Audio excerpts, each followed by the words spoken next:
everybody. This week's Thoughtful Thursday is going to be featuring and starring Ronnie Landis. He's the actual author and speaker who's been very wonderful on not only a national but international tour of developing the Life Food Peak Performance System. This has become one of those secondary reference sort of natural healing and health Bibles for myself in terms of really being able to turn to any page, any chapter when I'm questioning or concerning anything about doing something for myself, clients, coaches. He is actually still working and has done a fantastic job of putting a lot of this together and doing an actual coaching package for holistic health. HolisticHealthMastery.com is his new project. So check that out if you're interested in learning more about how to actually get involved in your own health and helping others become healthy. So definitely something to consider. Anybody catching us on the live stream or afterwards with YouTube when we repost this video can use the code SMART10 in order to get 10% off of all of the products here from Raw Revelations. So without any further time taken away from Ronnie, because I know we're going to learn a lot this evening, here is Ronnie Landis and his wonderful presentation on the Life Food Peak Performance System. Thank you. Cool. Thank you. How is everyone today? You guys all happy to be here? Everyone knows where they are? Yeah? Okay, wonderful. Well, like Joseph said, my name is Ronnie Landis, and basically what I'm here to do is to share a message or a multitude of messages that are all intertwined together, which brings me to this idea that I've been playing with a lot lately, is this idea of obviousness and refining my perception of what's obvious. And actually just understanding that what was obvious to me 10 years ago, or actually what's obvious to me now, wasn't obvious to me 10 years ago, right? But actually through my own maturation process and kind of looking back on my life and seeing where I'm at now, doing what I'm doing now, because what I'm doing now is completely different than what I was doing 10 years ago. Anyone relate to that? So now things dawn on me now that I'm like, that is the most obvious thing like ever, but it wasn't obvious to me then for some interesting reason, you know. And so I take a lot of different messages from my upbringing in personal development. I was very big into success philosophy. You know, Tony Robbins was pretty much like my big mentor, and Jim Rohn and Les Brown and Earl Nightingale and Jack Canfield and so many people, names I could rattle off, right? And I had an upbringing of really looking at peak performers, looking at people that just excelled in their life and didn't give into this little thing called excuse-itis, right? And that's been a big kind of theme for me, is that where am I making excuses for my potential? Where am I holding myself back? And then how can I just override that program? How can I just get more of the juice that's inside of me? How can I tap more of that genius potential? How can I activate genius right here and now? That's a question that I ask myself a lot. Not how can I do it tomorrow? How can I do it next week when circumstances are a little better? When I can, you know, when I have my finances dialed in just a little bit more, I have my whatever, my emotions are set in there, kind of lined up, I feel better. Not a year from now, right? Now. How can we turn on the juice now? One of the things I have actually come to realize is that if you want to be more juiced in your life, it's a good idea to start drinking more juice. Really important thing, actually, I found that it's activated dormant levels of not just mental or physiological activations inside of me that's allowed me to override inflammation, to override stagnation physically, but it's actually turned on genetic triggers inside of me that now, being into raw food 5-6 years and all these wonderful doodads that we're going to talk about, I can actually feel a level of core essence inside of me that I was unaware of before. Does that make sense? It's a deeper level of power within my body. It's not just an idea. It's not like, oh, that, you know, I'm powerful. Affirmations. It's like, no, I can literally feel, I'm starting to every day be able to tap into some kind of core primordial force that's intrinsic to this body that each one of us is gifted. And that, to me, now feels pretty obvious. But again, it wasn't obvious. What I'm talking about, this is going to probably make a little more sense as we go down this little journey. It wasn't obvious when I first got started into this. When I first got started into raw food nutrition, because that's one of my big messages, is I actually bring it back to living foods. And we're going to kind of go down that little rabbit hole and go through a sequential order of the way that I like to structure holistic nutrition. Because to me, it is a holistic. It's not just one thing, right? This lovely lady here asked me, what do you think about B17? A Magdalene, right? Or Laetrile. And I was like, it's great, but that's not the thing, right? But it's marketed as like, this is the cancer cure. Apricot kernel, that's the thing, right? Or B12, like methylcobalamin, that's the thing. Or whatever, that is the thing. How many times have we heard this in our infomercial reality and everything? Like, you know, that's the thing for 5 payments of $19.99. If you act now before this timer runs out, you'll get the Philosopher's Stone to eternal youth. But you got to act now. You got to pick up the phone. How many times have we all heard that kind of story? Right? We've been like burnt out on that, right? And it's actually caused us to be a little jaded. I've noticed that in society. I noticed that with people. So people are hungry for this new framework of health because people are realizing the pharmaceutical allopathic reality, it just ain't the deal, right? I grew up with Tony Robbins. One of the things I got from Tony Robbins is that you can philosophize, you can theorize all day long, but if it's not producing results, then you might need to reevaluate. You might need to actually change your bias. You know, a lot of times in life we're going down this road and we're sticking to our guns, right? We're going to go down with the ship. Right? There's a really great phrase I want to share. The Titanic was built by experts. The Ark was built by amateurs. Something to think about, right? We put all our trust into some kind of authoritative figure.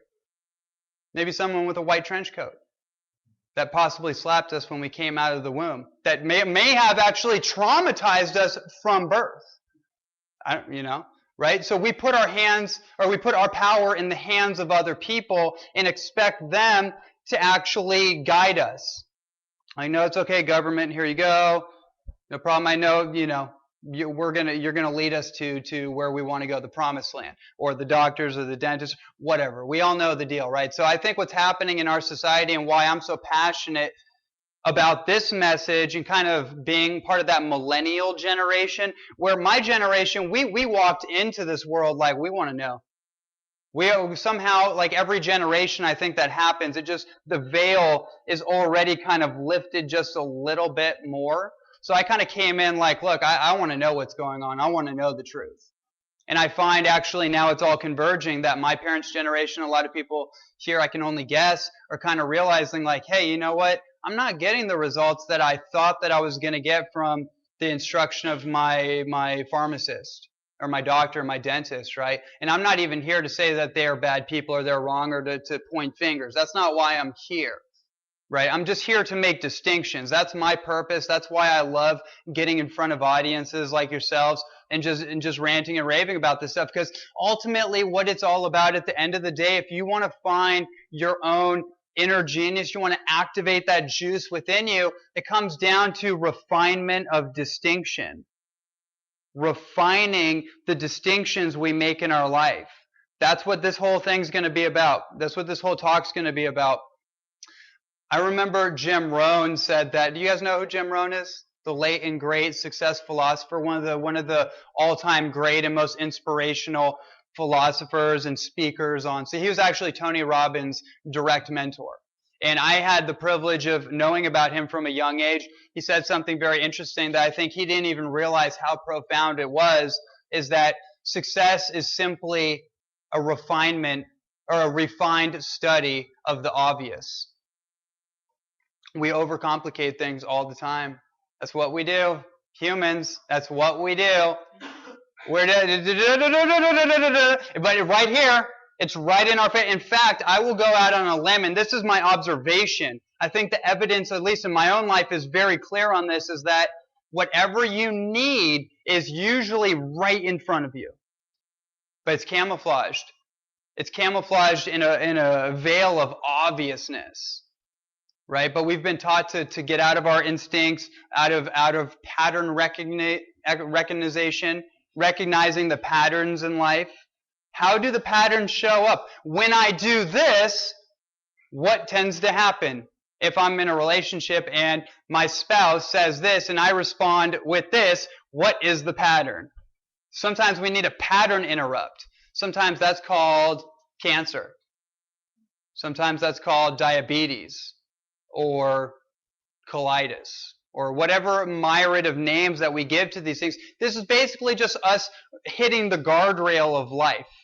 That's kind of just what I've kind of put together in my own understanding and trying to figure out like what's going on in the world and how can we create a solution, because we all know what the problem is. Is anyone here confused about what the problems are? Not just in the world, but in our own life, right? All of us are dealing with some form of challenge. Why would we be here right now? Why would I be here? Why would I be talking about this? If I didn't encounter some kind of opposition that forced me to have to start reevaluating my life, right? So we know what the challenges are if we're honest with ourselves. But ultimately what we want to do is start to find out what are the solutions, what are the strategies, and how can we piece these things together in a way that makes sense, in a way that we can take action on immediately, we can get our foot in the door, and is fun. That is a philosophy I have about health, is that if it's not fun, if it's not exciting, if it's not entertaining, then something's off. If you're not into arugula, but your doctor or your nutritionist like, you got to eat arugula, that's the thing, just eat it. If you're not into it and you're like, oh God, arugula, I just can't stomach it, then look, do something else, right? Try something different. And that's why you come to a place like this, is because all you have to do is just come here, talk to Joseph, talk to one of the guys here, and be like, look, I don't know anything about anything, help me. That's it. Right? You got your foot in the door and you're looking around and you're like, wow, this looks cool and weird.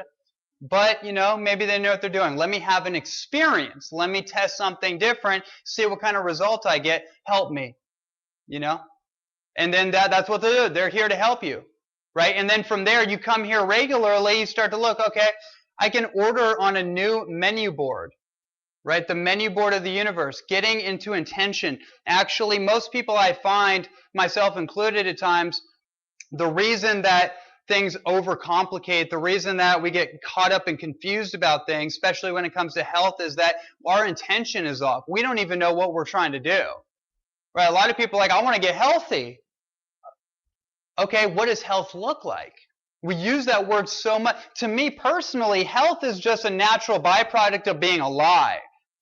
But really what health is about to me is just vibrancy. It's energy, it's life force, right? Like who here's ever bought a diet book before? A diet for all reasons, whatever reason. We've all done that, right? Well, here's how you can make a distinction right here and now. Before you buy the book, before you read the book, turn the book over and look at the picture of the author.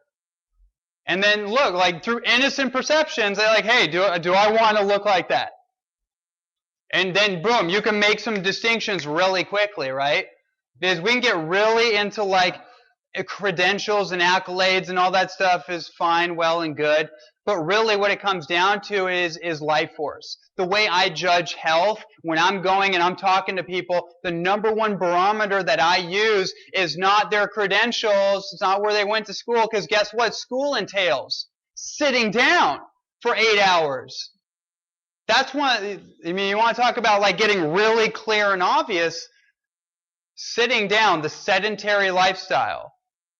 That's a big one. If you want to activate the triggers inside of you, you want to start to change your emotions. Remember, energy in motion. People that have emotional issues, they get stagnant, they sit down, they're processing everything. I got friends who are just processing it all day long. Like, oh, I'm just processing this. Like, okay. But you could just actually change your state by getting up and moving. Right? Has anyone ever had that experience? You're going through something, you're just dealing with something. What's the best remedy? Is it sitting down and mulling over it? Or what do you do? Like for me, I'm like, oh, I get frustrated. I don't sit there and I don't go through that anymore. I just like, okay, I'm going to put on my shoes. I'm going to go for a run. I go for a walk because I need to get in motion. That's literally what, from a Chinese herbal kind of perspective, it's just qi, stagnant qi. So once you start to move around, all that stuff inside of you, all that confusion starts to mobilize, starts to move around, and then your insights come, right? Who's tried to sit here like the armchair? Remember that statue just sitting here? Doing all this head stuff, right? That we're all trained into. How many times have you walked off some kind of issue and then your solution showed up when you least expected it? Has that ever happened to anyone here? Right? It just comes when you least expect it. That's kind of what we're talking about. But there's a few other goodies here too. So before I jump into kind of the meat and potatoes here, pun intended, we're not going to talk about meat and potatoes, by the way. Not really my thing. We're going to go a different direction. But one thing I do want to share with you, I'm really thinking about this whole refinement of obviousness, distinctions, creating distinctions in our life. Because if we can create a distinction, not good or bad, not yes or no necessarily, but does this serve me? Does this not? Does this make sense to me? Does this not? And drawing that line and becoming clear. For example, I got a distinction for you. People are very caught in this one, and I found out the perfect response. For years, I was so flabbergasted by this when people would say, oh yeah, I eat junk food. Like they would say the words. Like now I get why people eat quote-unquote junk food. By the way, food and junk, like if it's junk food, it's not food. That's a distinction, right? It's not actually food. Let's just draw that in the line right there. But then I was just kind of like, I get emotional, like, I couldn't even think of a logical response. Like, really? Okay, I guess that's what you're supposed to be doing then. I got nothing for you, right? There's nothing I can do for you. If I have to convince you that spending an extra 50 cents on organic is worth it, then I don't know. I guess that's what you're supposed to be doing. So I used to get like in these little emotional like kind of loops. But then I started to think about it. I was like, you know what? It's interesting. When I was a child, I used to play in the sandboxes, right? And I would enjoy it. I'd have fun. But I don't do that anymore, right? It's the same exact reason I used to eat junk. I used to eat whatever, like the window diet. Pull up to the window, get your food byproduct meal. Whatever, the plastic burger, the bionic burger. Have you guys seen that, by the way, online? The bionic burger? My friend Len Foley did a video years ago, and he basically wanted to see how long like a McDonald's or Burger King burger would last, and basically just last indefinitely. It never went out. It was like years and years and years, and it never molded or anything. So they called it the bionic burger, right? And so anyways, I don't eat that for the same reason I don't play in the sandboxes anymore. Because while it was fun when I was a child, I'm an adult now. That to me, it just dawned on me. I was like, oh, it's a maturation thing. Some of us haven't quite actually, although physically and, as society would dictate, because we have families and we have a job, we have a business, whatever, we're on our way to retiring, right? Remembering whatever, as a side thing. Some of us haven't fully matured into who we really are. And that was a big thing for me, because then I realized I have more empathy. I was like, oh man, that's right. It's not just about the food. It's the psychology. It's all the coping mechanisms in society we use to cover up the emotional patterning, right? So that's a distinction I want to make for anyone that maybe that'll hit for anyone out there, is that, it's nothing to take personal, because I know a lot of people have quote unquote food addictions. Right? That's another thing that we could go into a whole rabbit hole on, right? And we have a lot of emotional associations, holidays, family, whatever around that, right? So I want to make it very clear that it's not your job to personalize those things and to be like, okay, to have guilt, fear, and shame about it. That to me is really important to just kind of put out there, because I know that I get away from it sometimes because I'm in my own little world. and superfoods and herbs and supplements and kind of over here with it. And I forget like what most people are just kind of enduring on a day-to-day basis in their life. Right? And so when you get into this thing, it's a little bit different. You start to experience more entertainment. You start to experience more joy, more bliss. Literally, you start to experience more levity in your body. And when you start to free up that like inflammatory stagnation, when you actually get a good night's sleep, it starts to send off some distinctions. You start to realize like, wow, maybe I haven't actually had a good night's sleep. Right? Because we're really good at getting by. Human beings are really good at surviving, but we're not necessarily wired or we're not programmed or educated to thrive. And that's kind of where I come into this thing. It's like, look, we've done enough surviving. We've proven we can survive for millions and millions of years. Right? We're done with that. At least I am. And I'm on to how do we thrive in every area of our life, not a year from now, not a week from now, not an hour from now, but how do we turn something on inside of us right here and now? Does that make sense? Is that reasonable? Does that resonate at all? Okay, great. So, raw food. Raw, living, plant food. That's where I'd love to start here, because to me, that's where it all starts from. That's not where it ends, but that's where it starts. And that's where it started for me, is really when I got into living food, my life was going one way. It was going one direction, and then like a flash, it just stopped me in my tracks and took me on a completely different direction that I had never, ever expected. To do what I'm doing now, to be speaking on stages or speaking in front of you or speaking on this at all, was completely off my radar. Not at all what I thought I was going to be doing. But sometimes, the higher power has to intervene when there's a reluctance for us to do that ourselves. Or just to help guide us in a new direction. Everything that I did in my life before, great, awesome, I got what I needed out of it. Time to take all that, because we never lose anything from our past. This is something I find people get stuck in the old story, right? People are basically carrying a sled with 20 pounds of past and baggage into their present every single day, and it's weighing them down. I found that actually there's this thing where we don't want to break that chain. We don't want to lose our memories. You're not going to. Just because you're becoming the new you and you're entertaining new ideas and new lifestyle factors, you don't have to give up anything, right? Everything that you've been through, everything that you've learned, all your relationships, everything like that, you take the best of the best into your present and your future, and you leave what no longer serves you.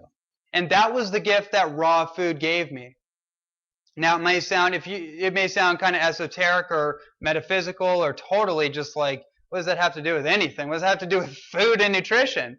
To me, it has everything to do with it. And it's a message that I had no idea about. I had no idea that I could actually change my inner working by changing my diet. I had no idea about that. That was completely lost on me because I was in like Flintstone chewable vitamin consciousness. Right? Acronym diet, KFC, whatever else I totally forgot about is still out there. All that stuff. That's where I came from.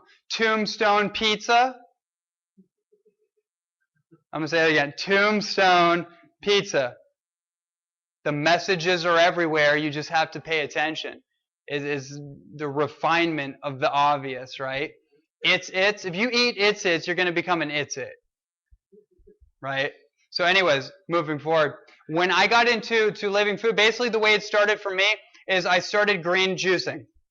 I started vegetable juicing. Now, that, as simple as it sounds, that activated something in me. It's turned some triggers. One of the things it did for me was that it basically liquid plumbered me. Does that make sense? It caused me to pull the cork on the bathtub. What do I mean by that? I mean that all the stuff that I was harboring inside of me from the past, all the food that had basically been accumulated in my intestinal tract that I didn't know. I seemed fine to me, right? But then I started to find out as I did my studies, I went and checked out like John Wayne and Elvis Presley. I came across my research when Elvis Presley died on the toilet, by the way, he had about 60 pounds of fecal matter in his intestines when they did the autopsy. John Wayne, I think it was like 40 pounds, right? The meat, potatoes, steak, maybe a vegetable, pesticide sprayed vegetable every once in a while, wilted probably, you know? So when I started to like realize this, I was like, oh, okay, maybe I should actually start to take some action here and see what's plugging me up, right? So green juicing, how I got in the door. Then after that, it was basically water-rich fruit, right? If I'm going to break this down for you guys real quick. Some people may not fully understand what raw living food is. Some people think raw food is like it's raw sashimi. It's raw chicken. It's raw beef from some factory farm, right? I want to make it clear that's not what I'm talking about. I'm talking about living, meaning not cooked, not processed, not genetically modified plant food. To me, that's where it all starts. That's the blueprint of human nutrition. Pretty much everything that we need to do to design our live it lifestyle, because the word diet has the word die in it, right? So we change our whole concept of what that is. We move towards a live it lifestyle that causes us to actually have a little more life force in our body. And that basically looks like vegetables, fruits, nuts, seeds, fermented foods, edible flowers, sprouts, seaweeds, superfoods, tonic herbs, and I put in natural supplements into that whole category. If I were to just like, what is that all about? That's pretty much like, that is pretty much what it's all about to me. Now we're going to go and kind of break that down, okay? Raw plant food as the foundation, basically what it comes down to is designing your own metabolic mastery program. What do I mean by that? That when I get into like hormones, I get into blood sugar hypoglycemia, get into any issue really that's related to the body. It's all related to hormones. It's all related to that kind of piece. That's an in-depth piece. So I don't want to go on a tangent just yet. But it really comes down to understanding how your metabolism works. When I say metabolism, does everyone kind of understand what I mean by that? Basically how your body processes food and turns it into energy. A very simplified way of putting it. Basically, everything that's going on in your body is a metabolic process, how your hormones are being produced. But if you want to simplify the nutrition message and figure out, okay, I've heard all this information about nutrition. What do I do? Because here's the thing. I could sit here and tell you about what the best diet is, or the best live it. Eat fruits, eat vegetables, eat nuts, eat seeds, eat seaweeds, eat superfoods. Okay, done. Great. Lecture's done. Great. Have a great day. But you have no strategy. It all comes down to having the right strategy. So the way that I can simplify it for you in this talk is understanding whether you are dominantly a fast oxidizer or a slow oxidizer. What that means is that fast oxidizers are typically people that have what's called a natural sympathetic state. Their nervous system, or their whole nervous system complex is basically how you deal with stress, how you mobilize stress, is usually sympathetic, meaning that you have a lot of energy. Basically, like you're like me, like boom, I'm like very energetic, right? I tend to be a little more lean by nature. A little more fit. I'm an athlete too, but that's kind of my physical frame. And you also process fats better than you do carbohydrates as a dominant fuel source, right? I want to kind of sit with that for just a second here, because this, in my opinion, is probably the greatest distinction when it comes to identifying what foods are actually going to work best for you. Is this distinction here? Are you a fast oxidizer? Are you a slow oxidizer? Slow oxidizers tend to be what's called parasympathetic. So they're a little not that they don't have a lot of energy, but it's a little more conservative, a little more relaxed. We might call introvert, even though that's not really accurate at all. But just a little more relaxed in their energy. They're not as exertion, right? I'm just like, I can constantly exert myself over and over and over and just kind of keep going like an Energizer bunny. Not everyone can do that, right? So for those people, the slow oxidizers, they typically process carbohydrates and slow burning carbohydrates a little better as a dominant fuel source. Not saying that you only eat fruit, right? Some people do that. And some people with varying results. Not always the prettiest situation, right? I've seen that. I've seen the good, the bad, the ugly, and the beautiful in the raw food world. And it's interesting. I don't know how many people here have like gone all over YouTube and looked at some of these characters, and I know a lot of them actually. So I see what's going on behind the scenes a lot of the times. And so it's an amazing, powerful lifestyle, but you kind of have to dial it in for your own unique metabolism. So some people here may already kind of think like, well, you know, I do tend to like operate better on a fat fuel source. Right? For me, for example, what that looks like is in the morning, I can pretty much fast on water. Now, I couldn't always do that. That wasn't even something I even thought about.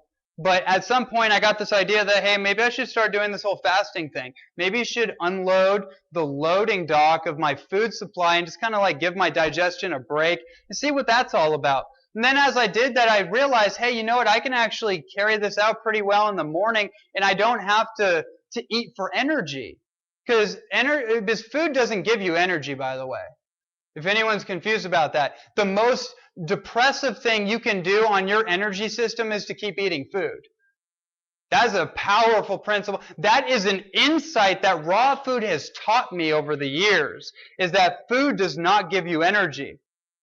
And if you want to see that in action, observe the Thanksgiving dinner table. You tell me what happens. Does anyone have a reference for that? Right? Do you know anyone in your family who eats a full course meal and then's just like, okay, ready to go? Rare anomalies out there. There is that. But typically, people, here's a great example. I've seen examples of people that have run 10K mile races or 20, whatever the marathons. Yeah, like Ironman marathons. And yeah, these crazy, insane 2-3 day marathons, sleep deprivation, starvation, and when the whole thing is done, they're talking, they're up and right, they're talking, they're good. But if you eat 10 courses, you're passed out, right? You can't do it. So that's a key insight, is that food is only one part of that puzzle. As far as I know, we need food. Right? But we need the right type of food for our own metabolism, and this is something that is unveiled to you over time. I wish I could just give you the pill. I really wish I could. To just say, like, you know what? It's this thing. It's the sweet potato. That's the thing for you. And if you do that, then all your problems will be solved. But the reality is that it's a holistic picture. So if we first start with this picture of, identifying what happens in the morning for me? What do I gravitate towards mostly, right? If we take out like maybe processed foods and that kind of thing, and we just kind of sit with it for a while, think like, do I tend to go towards like the oatmeal, the cereal, right? What kind of thing am I going towards? For me, my morning consists of basically like a tonic. That's the first breakfast I have. When I break fast, it's usually a tonic with like a tablespoon of coconut oil with maybe some cacao, some maca, something like that, right? Just enough calories in the form of fat that processes really well in my body, that allows my body to kind of kickstart, but doesn't bring me down. I'm not tired and fatigued afterwards. And I'm also getting my herbal goodies in and everything like that. And that's actually something I recommend each person try out. Because if you're confused right now listening to me, like, well, okay, you said there's this side, but like, what do I do with that? Here's what I'd advise all of you do. Most of the population tends to run on fat as fuel. Not only, but just as a dominant theme. I'm theming this, right? It's been figured out that most people are fast oxidizers, and a smaller portion of the population are carbohydrate efficient. That's why we have such an epidemic of diabetes, right? And most of the carbohydrates people are consuming are not organic, water-rich, seeded vegetable or fruits. I mean, right? What are most of the carbohydrates people are eating? Right? Like, well, we can go with like spaghetti.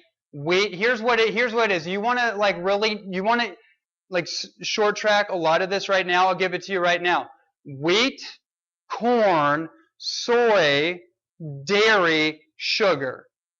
What are the top food allergies that are causing most of the behavioral issues in our society? Wheat, corn, dairy, soy, sugar. And I mean, factory farm meat, of course, obviously. But those are the 5 food allergies. That's a whole nother part of this, because you will begin, if you can eliminate those things, and not just eliminate, here's a principle I need to share with you guys, because this principle is the governing principle of metabolic transformation, is that you can't create a void. I've learned this in my life, being very hard-headed, being very extreme, I'm not going to do this anymore. I'm sick and tired of being sick and tired. Or this relationship sucks. I'm getting out of this. What ends up happening, though? The universe has a way. There's no voids in the universe. Something has to come in to replace it. Have you noticed this? If you create an empty space, something will just show up to replace that void. No different in our food. Definitely no different in our food habits, right?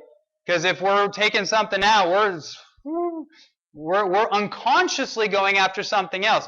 Has anyone noticed that you got a bag of cookies, a bag of potato chips or something? Your intention was to have a couple, but then you got distracted by a TV show or something, and then you looked down and the whole bag was gone?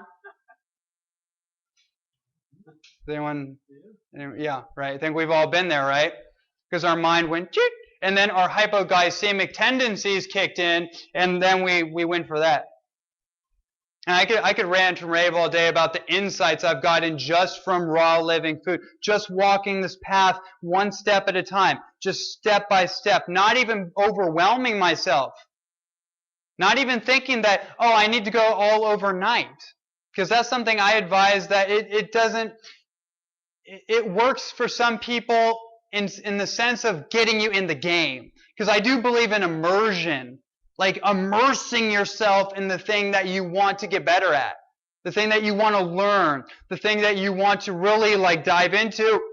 It's best to just immerse yourself, but everyone's different. Your temperament's a little different. Right? So for most people, I just advise just find something that you're attracted to that makes sense to you, add that in. It's a principle called subtraction by addition. Powerful. Just add it in, right? You're looking at the dairy, wheat, corn, soy, sugar, refined sugar, by the way. I don't want to, this whole sugar phobia thing is a trip to me.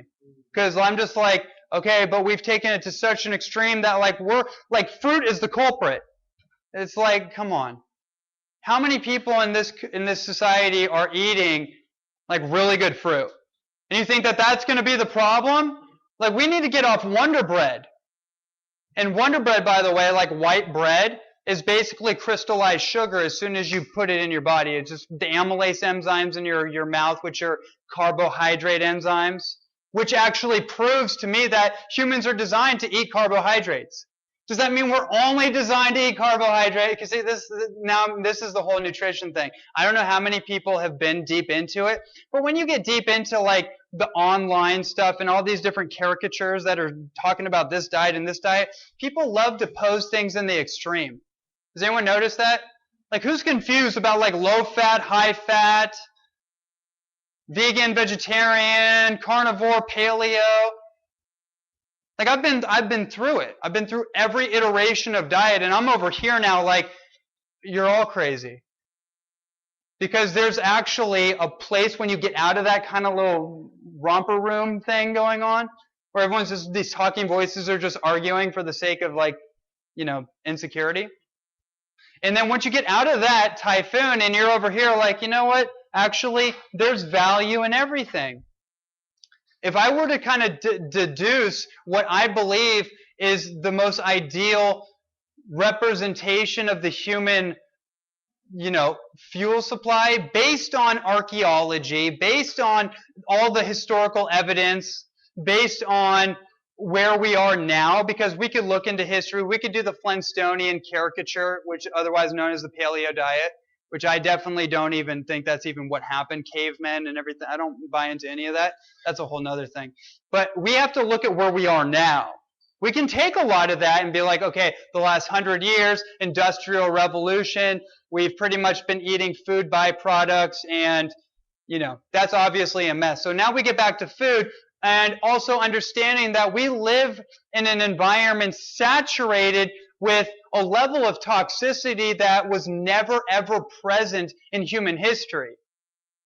Now this is where it gets into, you get beyond just the food thing, and you start to realize most of the food, especially the paleo diet, I got a lot of issues with that. I had a woman come up to me, trying to think, boom. I had a woman come up to me 2 days ago, and she had been through different things, and she had been working with a trainer. And her trainer's like, oh, you want to lose weight? Eat 80% meat. I was like, I was like, wait, what? What did she say? She was a fitness trainer, right? She's like, no, yeah, eat 80% meat to lose weight. I'm like, no mention of a vegetable, no superfood smoothie, no green, 80% meat. Okay, interesting. You know what the problem with meat really is? It's not just, I'm a vegetarian, great, wonderful, awesome, that's fine, that's great for me. But you know what the real problem with the meat-based diet in our world? A, it's insensitive. That's heart disease. #1 epidemic in the world. We could talk about calcification, we could talk about plaque formations, we could talk about stroke, capillary breakdowns, we could talk about all that, and none of it matters, because the #1 thing with heart disease is a disconnection from our heart. Heart disease is a manifestation of insulating our heart from this world, from ourselves. Factory farming, right? That's a big deal. So let me get back to my point here. The main problem going on with meat is that it's a storage container for environmental toxins. This goes with all fat, but dominantly in the tissue of animals. If you really want to look at like our ancestors and how they operated, and that's not even a great depiction, because again, we live in this world, totally different. Now, am I here to say that you have to be a vegan, vegetarian? No. Distinction. I'm making a distinction. Because when you go out into this world and you listen to all these people talking this thing, that thing, they're not making distinctions. They're just saying, oh no, you need to do it this way. Does that make sense? Is that reasonable? Is that what I'm saying making sense on that level? Okay, I want to make sure that we're all on the same page here. Okay, so that's a really important consideration when you're looking at like, well, maybe I should entertain more of a vegetarian type of diet. That makes sense on some level, because the real healing factor in an animal is not really the tissue. It's not the meat. The meat is really like tendons, cartilage, muscle fiber, a random carving of a muscle of an animal. Now, I didn't even know that until like a few years ago. I didn't even dawn on me. I'm like, that's a muscle of a cow? Whoa, okay, I thought that was meat.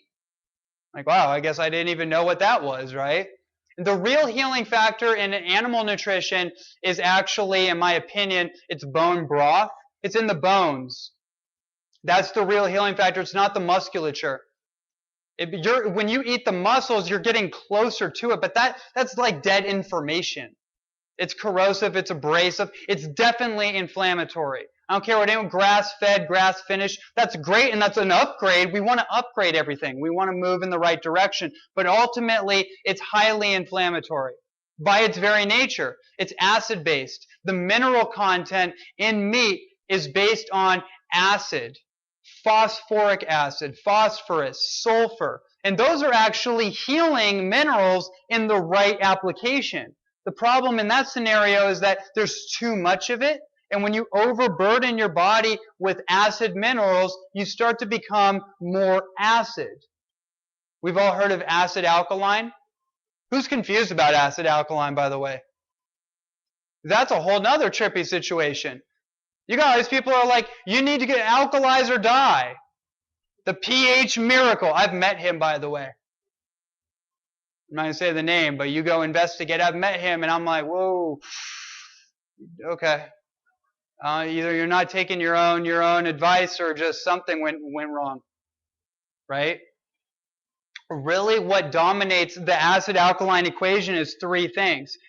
Most people talk about food as if food is the holy grail of human nutrition. You catch what I just said? As if food is the holy grail of human nutrition. Do we understand that we derive energy from more things than food? I already kind of talked a little bit about that, right? We do produce energy from food if it's the right food for us, but we also produce energy from water. I mean, as our baseline source of sustenance, water is like right up there. Water, oxygen, sun, photons from the sun, grounding, getting barefoot on the earth. So if you want to figure out acid alkaline, it's three things. It's electricity, which is basically what we call negative and positive charge. Okay? You've all seen like an acid alkaline battery. Guess what we are? We're like a battery. Your adrenal glands are basically your battery pack, right? New way of thinking about it. Adrenal exhaustion. Adrenal fatigue. What is that about? Well, you burnt out your battery. Oh, okay. Interesting. Because I don't know about you, but when I hear it phrased a certain way, instead of like this like mathematical, scientific like thing that it's not even designed for me to understand when I'm reading peer-reviewed studies that probably aren't even true. When I just phrase it like, that's your battery pack. Oh, so you're telling me I've burnt out my battery pack. Huh, okay. Then that creates something in my mind where I'm like, okay, how do I restore my battery pack? Well, one way you can do it is getting more negative charge. What does that mean? Alkaline. How do you do that? What's the quickest way to get more of that charge? Because we are electric. We are electrolytical. Everyone move your hands for me right now. Can we all just like do that? Yeah. This is crazy. Has anyone, when I was a kid, I remember riding backseat in my grandmother's car, and I was just like doing this, and I was like, I'm not thinking about it. I'm not but how does this thing work? There's a current of electricity flowing through our nervous system, our neuromuscular system, and I don't know how it really works. I can pretend and talk a good game, but really, I don't really know. But it's working. This whole thing is moving around, right? One of the quickest ways to increase your electricity, your electrical sufficiency, is to take your shoes off and go into the grass at a park, go into a beach, the sand, a natural surface that has what's called conductive negative ions. It basically helps you conduct the right kind of electrical charge. And you'll notice this. Who's ever been to the beach before and they thought they were going to have a grand old time on the beach and then they fell asleep? I had a friend who just told me that. She's just getting into all this, and she's like, I went to the beach and I fell asleep. I'm like, yep, it's because you need to go to sleep. But we're insulated, and our rubber sole shoes are basically cast. They're basically cast on our feet. I bet you anything, I could wrap your head around all this, and one thing that might make more of a difference in your immediate life right now is this information I'm talking about, getting grounded. and actually getting out of the shoe. One thing happened to me that proved not only do you become more electrically sufficient, you get your body back, you get your alignment back. That was that right there. I read a book called Born to Run by Christopher McDougall. That's how I got into this. Before that, I didn't even know what a vegetable was. Right? I was like, what? I was totally clueless on all this. That's how I actually got into the game. And one of the things I got turned on to was that around in the 1950s when Nike started, that was the time, if you trace back, when osteoporotic issues, hips, knees, ankles, neck, back issues, structural issues, when we had this major epidemic of all these structural issues, arthritis.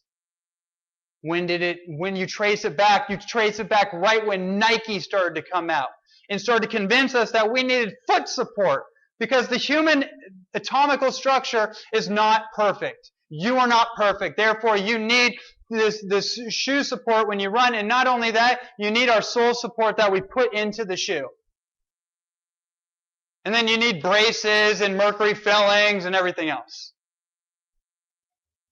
Right? And now, just on that note, actually, I'm not going to go there. We're going to skip that. But that right there was the biggest, got me in the game. And once I started to take my shoe off and like, oh, wow, okay, this is interesting. Luckily, I grew up as a martial artist, so this wasn't foreign for me. But I can tell you, about a couple of years after I started doing that, I went back to my mom's house, and I tried on an old pair of basketball shoes I had. Really interesting. What happened was that they were the size I've worn all my adult life, size 12. I put my feet in those shoes. They didn't fit.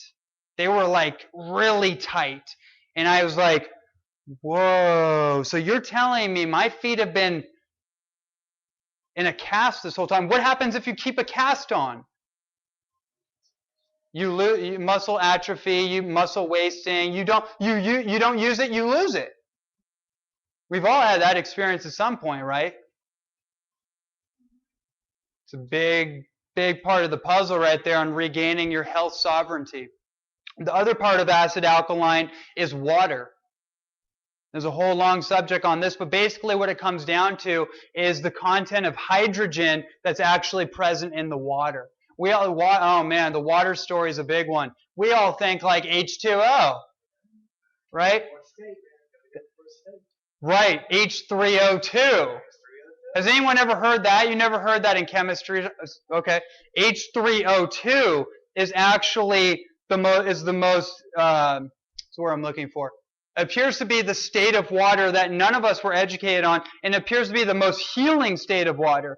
3 hydrogen, 2 oxygen. That's one. Yeah, it's basically just highly conductive.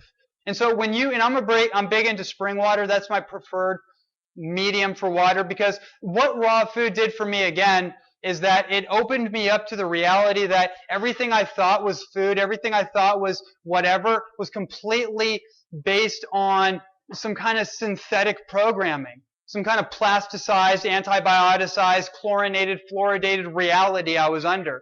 But as soon as I started to clean that stuff out of me, I got a shower filter. I started to clean all that like residue out of my body. I started to wake up. I started to realize like, wow, okay, where does water come from? We talk about living food. What's really going on with living food? Is it enzymes? You've all heard the enzyme story, right? Powerful piece of it, but one thing you need to know about enzymes, because I'm big into enzymology, very big into that, and through years of studying that, I came to realize you're not really getting enzymes from raw food. That's not really what the food isn't designed to donate enzymes. Like that's what we've all been told. Now I'm not saying that's not a powerful thing. All that's really doing, the enzyme, by the way, enzymes are basically the catalyst for all functions of the body. I can't talk, I can't walk, I can't speak, I can't do this without enzymes. That's what repairs us and allows us to the spark of life, right? Most of the thing on raw food, that's all Dr. Edward Howell and everything like that, is that it has enzymes and we get enzymes. What happens is that it allows us not to have to use our own metabolic enzymes, our life enzymes, to break down all the food. The very last function that enzymes in your body are designed to do by nature is to actually digest food.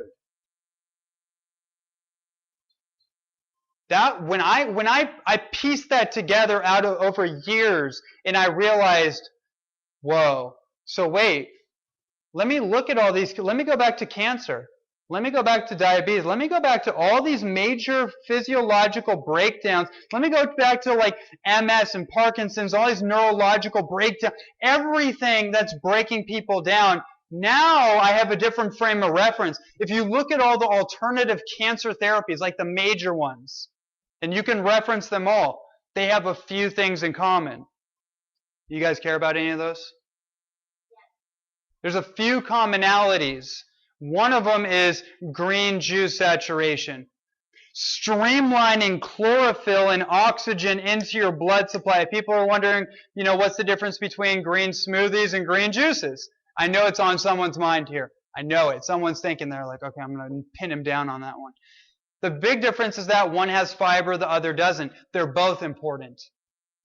I'll leave it at that. They're both important. But green juice bypasses the digestive system and goes straight into the blood.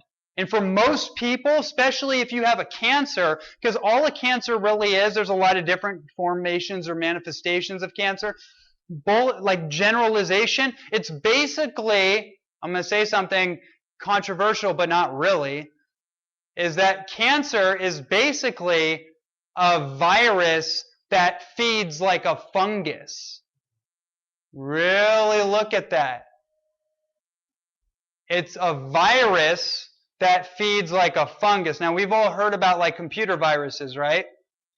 This is the most advanced mastication computing device ever devised by, the higher power.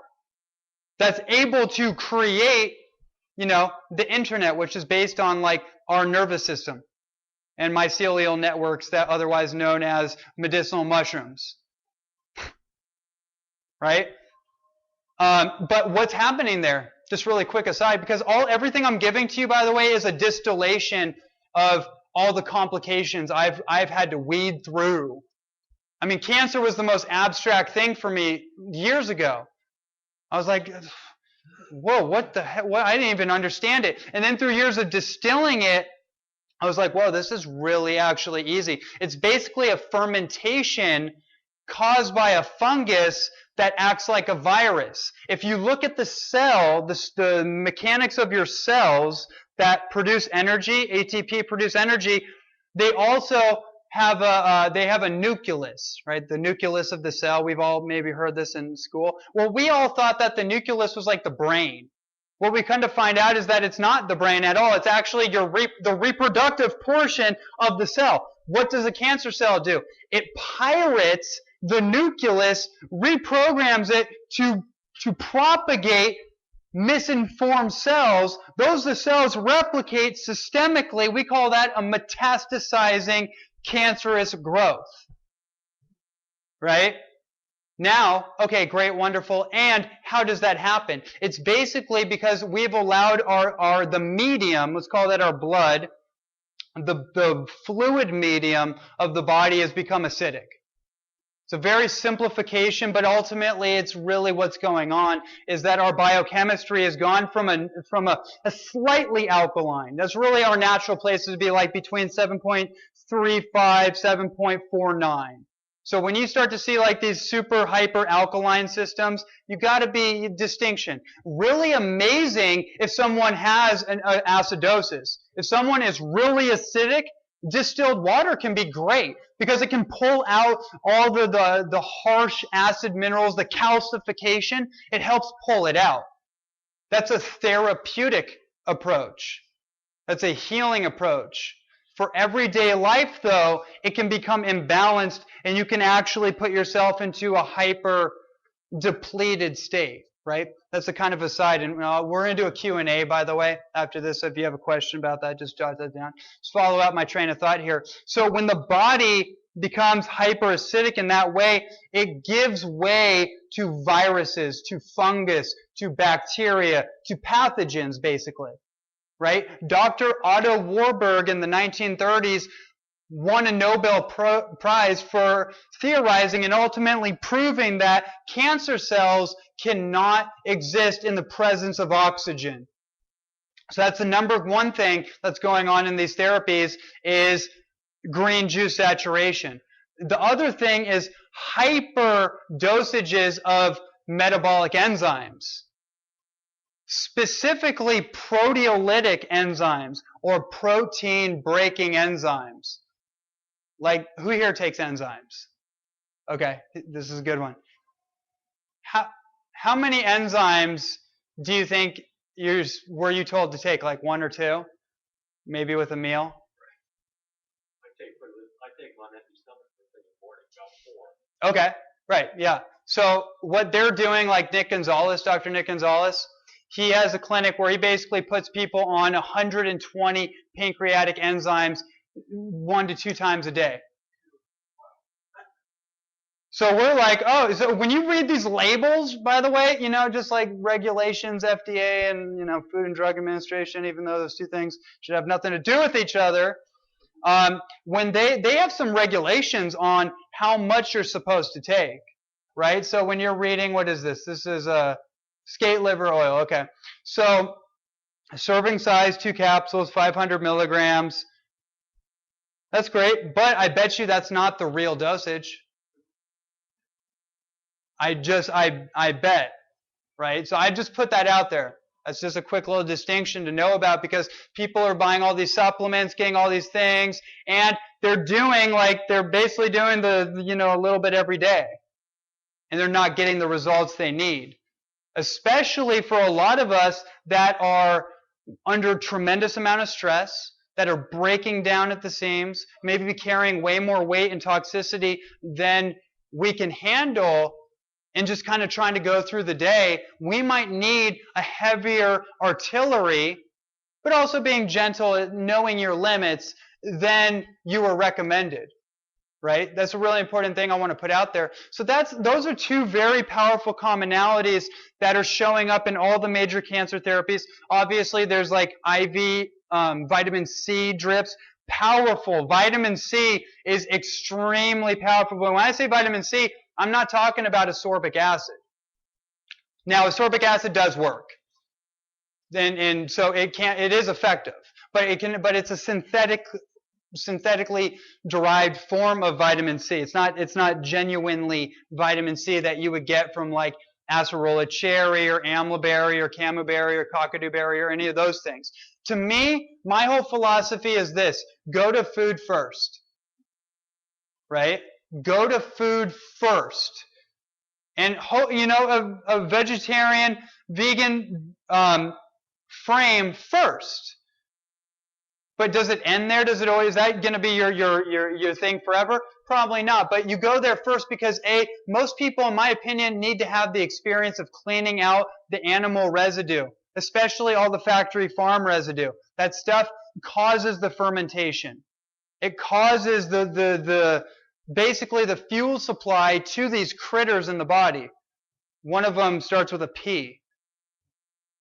Pup, pup, pup, pup. What's that? No. No, wait, my dog might have parasites. We don't have those things though, right? No way.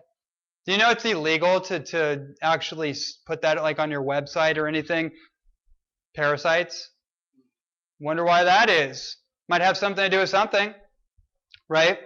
So cleaning the body out of that stuff is really critical so you have the experience of it. Again, I'm not saying that you need to do that long term. I'm saying invite the experience. The biggest thing that ever the most important, powerful, transformative thing that ever happened to me, mind, body, spirit, emotionally, was letting go of my attachment to animal products, animal protein, whatever story I was under about that, and experiencing life just basically being fueled by nature and being fueled by plants. And then I had a reference for it. I found like, okay, this is working. And then at certain times when it wasn't working to the point that I thought was optimal, then I started to experiment with little things like ghee butter, clarified ghee butter. I found for me that's a great, powerful fat source.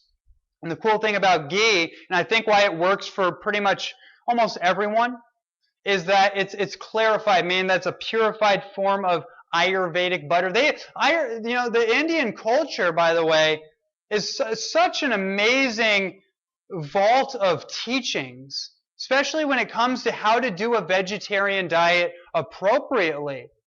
Because we don't have very many examples lineage-wise or historically of successful vegan cultures. We have like the mythos, that we have there's a number on the top of my head. I can't. They're like the scenes and stuff like that of people that are very deep into fasting and at that level of kind of a spiritual path. But ultimately, I really think that vegetarianism, you dance with it however you want to, but I think vegetarianism is ultimately the road to go for most people. Because when you add in things like clarified ghee butter, it basically strips out the lactose and the casein protein. Those are the two things people have a big problem with, especially the casein. Casein's implicated in all forms of diabetes. Now, most of it's obviously pasteurized, homogenized, antibioticized, unbelievable millions amount of pus present in that, conventional dairy and all kinds of things you never want to know about. So what do you do with that? You move over to raw, preferably goat's dairy. Now, the clarified ghee butter comes from cows, but because they strip those elements out of it through heating, not through like some weird factory processing, but by just heating the butter, so all that residue rises to the top, and then they can scoop it out, right? And it has a high heat flash point, which is really critical to know about when it comes to oils, right? When it comes to like what kind of oil are we going to use? Because most people that have like kind of the gunked up, our body is basically a series of tubes. That's the best way I could just kind of simplify that. Think of your body as a series of tubes in just like piping system. When you get residue or you get like whatever that rust, corrosive iron, whatever that stuff is that corrodes the inner lining of the piping system, and when you turn on the sink, go, you know what I'm talking about? That's basically what happens to our capillaries, our arteries, our veins, the aorta of our heart, the three pipes that go from our heart to our brain. If that gets clogged up, what ends up happening is stroke, cardiovascular disease, again, diabetes, hypoglycemia, right? Blood sugar disruptions. Very simple way of looking at it. So what if we reversed engineered that? What if we cleaned out the pipes? Colonics. Has anyone here had a colonic before? I'll tell you what, that right there, everything I've said here besides the getting barefoot, that may be the thing too. I mean, if you're like really into instant gratification, that is really powerful. I know people that have been in church for 20 years, that have just like been sitting patiently waiting to receive the Holy Ghost, and it just never has happened. And then they go down to Hawaii, they get their first colonic, and they have a religious experience like that. Because literally there's an energy flowing through you because the piping gets dislodged. Right? That to me, and if you've never had a colonic, trust me, it's you probably have some apprehensions about it. You have some ideas about it. That's not going on at all. It's actually incredibly easy and pleasurable experience once you do it. Because the number one issue in the world, my opinion is the number one thing that's really disrupting people's attitude and causing them to be like in a depressed state or a stagnated state, they can't get themselves going. A lot of it is just constipation. Just honestly speaking. A lot of it is just being backed up and being full of, what. You watch politicians on TV. That dude is full of what, right? I mean, the biggest thing we could do in this country is not politics, it's not more legislature or any of this stuff. It's actually just getting a colon hydrotherapist into the White House. That is the most powerful thing we can do, is I guarantee policies will shift. Policies in your family can shift. Just start cleaning out the piping system. And so beyond that, the next phase of holistic health mastery, mastering your own health evolution, is this idea around superfoods.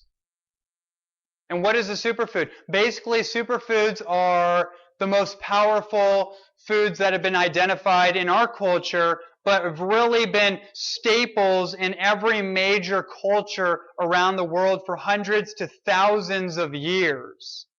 And we live in a time of abundance. We live in such prosperity right now where we literally don't have to authentically worry about almost anything. We get to worry about a whole lot of stuff, but do we need to worry about anything? No. Comparatively speaking, absolutely not. We have literally every option to save ourselves and have a great time at the same time available to us literally right in front of us. I mean, you're here right now. If you weren't here, you could just one click on Amazon. Get anything delivered to you like that. You don't have to travel to China to get the best ginseng or schizandra berry or reishi mushroom, right? Or eukomia or whatever the deal is. You can actually be here in an environment that facilitates education around these amazing products and shows you how to do it and why this could be really powerful for you. And it's all available right here. I mean, that right there to me is profound. That reminds me about the most important piece of all this, which has nothing to do with food, but the food can actually help influence this, which is being in a state of prosperity at all times possible. Holding the frequency of prosperity. The greatest insight I've ever gotten from my life is that I'm always taken care of at all times. At no point am I not being taken care of. And I realized I had been coming from a little more of an atheistic type of attitude. Not that I ever subscribed to that, but in my idea of doubt, fear, shame, guilt, feeling deprived, feeling separated, I realized like, wow, that's all like kind of like, that's me assuming, A, that I know what's best, that I even have the answers, and B, that I'm not actually walking side by side with the angels. Anyone here read Goethe? Johann von Wolfgang Goethe? Anyone, you know, the German playwright? He wrote the story of Faust. Right? The alchemist or the scholar who signs his soul to the devil for fame and fortune right now, but in 20 years has to actually pay his debt for eternity. You know that archetype that basically plays out into every major art, every story, the hero's journey, right? Joseph Campbell, all that. Well, Goethe has a really interesting quote that comes out of Faust. And it goes like this. Basically, the angels that came to Faust's aid at the end of his whole kind of journey of becoming famous, trading his soul to the devil to have fame, fortune, you know, all these things that he felt was lacking, but then 20 years later has to go into hell and serve his debt. And then basically goes through a whole kind of redemption process. And then at the end of it, the angels say, those who strive with all their might, we are allowed to save. So at the tail end of this whole talk, if I could have you guys walk away with something, that to me is something. That's an insight that comes through from raw living foods. That's an insight that comes through from the willingness and the courage to step into who you really are. Detoxification. The true essence of detoxification is stripping away everything that is no longer you in order to become more and more of who you really are and to do what you love to do. The most powerful thing you can do for your health and your family's health and well-being and harmony is to do what you love to do. Right? When your work is play you'll never work another day. That is powerful. You could be on the best raw food diet ever existed in humanity. And if you have a cognitive bias because you have to wake up at a certain time to go to an employer that you don't particularly like, to do something that you don't enjoy, they're diametrically opposed to each other. Living foods is about helping you increase your frequency of prosperity and the continual synchronicity of what shows up in front of you. This is when this is the conversation that I really would love to happen more in the health field. The merging of not only, spirituality like woo-woo, esoteric, like that, not really that, but the merging of why food is important in the first place. Why do you want to be healthy? Once you actually identify that for yourself and you determine why it is, it might be your children, it might be your grandchildren, it might be a legacy that you have inside of you that you want to leave before you leave. You might have some kind of contribution that's just locked up in a vault of knowledge. And you want to leave that before you have to depart this place. I think the thing that strikes me and hits me the hardest in this world is that every single time someone goes down with a debilitative disease, something that could have been prevented, something with a little bit of foresight could have been prevented that never had to happen, it's like a vault of knowledge being burnt down, like a library, all that person's experience, all their skills, everything they've developed, all their memories, everything that they could have given to the world. It's like a library being burnt down. And each one of you is that library in your own right. And so by adding in some of these amazing superfoods, you can actually influence that life force, that source of life that's inside of you. That's the teachings of tonic herbalism, by the way. That's the great teachings of the traditional herbal systems, is that in Chinese herbalism, you have three energetic, let's just call it philosophies, that relate to how your body energetics and your physiology actually work. It's called Qi, Jing, and Shen. This is the Chinese perspective, is that your Qi is your animated life force. It's like how I'm moving, right? Like Westerners have really good Qi. Like we're like firepower, basically. Like, I'm going to make it happen. If it's to be, it's up to me. I'm going to make it happen, right? We have a lot of Qi. But the Jing is what we tend to lack on because we're in such a workaholic mode. We're pushing through, constantly dealing with stress until that point where stress just breaks us down. But Jing is like our battery pack. So your Jing is basically located in your kidney adrenal region, organ-wise. It's in that area. So when we have an adrenal exhaustion, our battery pack gets extinguished. That's our Jing. And basically the Chinese believe that our Jing is our life force. And you have things like prenatal Jing, and then life Jing, like the Jing that's given to you by your mother, dominantly, but also the father, and that they donate to you based on their level of vitality and their genetics that they pour into your gene pool, who you ultimately become. But here's the cool thing about it. The old reductionistic, scientific, materialistic viewpoint that we have in our made-up world is that whatever you get when you're born. That's it. Oh, roll the dice. Oh, this is your lot in life. Well, you got about 20 years, good years, but then, it kind of goes downhill. So just take these pills and, just kind of submit. But the teachings of Chinese herbalism and all herbal systems and everything I'm talking about are that you actually can replenish your life bank account.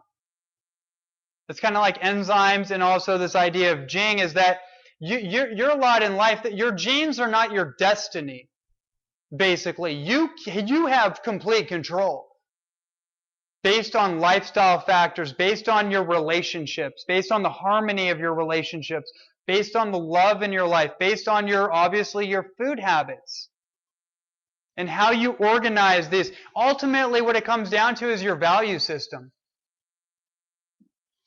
If you want to get clear on this, if you want to avoid the food cravings and all that, bring it down to, what do you value? How do you transform yourself? How do you really transform yourself? Not just an idea. How do you really do it? It's based on your value systems. What do you value in your life? Once I got clear on